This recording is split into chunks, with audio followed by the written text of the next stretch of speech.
Le 2 mars 1956, le Maroc français accède à l'indépendance.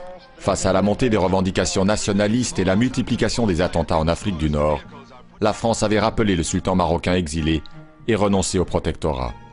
Sous la pression, l'Espagne fait de même pour sa partie septentrionale un mois plus tard.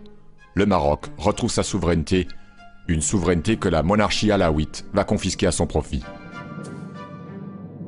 Affaibli par la pénétration économique et militaire européenne, le Maroc était devenu un protectorat en 1912, un régime qui maintient le sultan mais donne l'autorité réelle au résident général, le représentant de la France. La conquête du pays n'est achevée que 20 ans plus tard avec l'écrasement de la République du Rif et la soumission par les bombes des tribus du Sud. La contestation du protectorat devient alors l'apanage des mouvements nationalistes qui donnent naissance à l'Istiklal, le parti de l'indépendance, à la fin de la Seconde Guerre mondiale.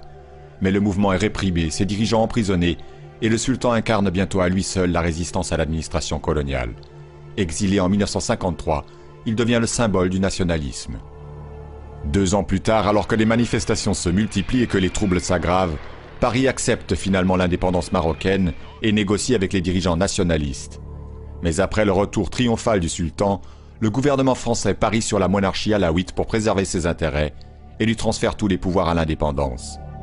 1 an après, le sultan se proclame roi du Maroc sous le nom de Mohamed V. En 1961, son fils Hassan II lui succède et promulgue une nouvelle constitution à sa mesure qui pérennise une monarchie marocaine de plus en plus autoritaire.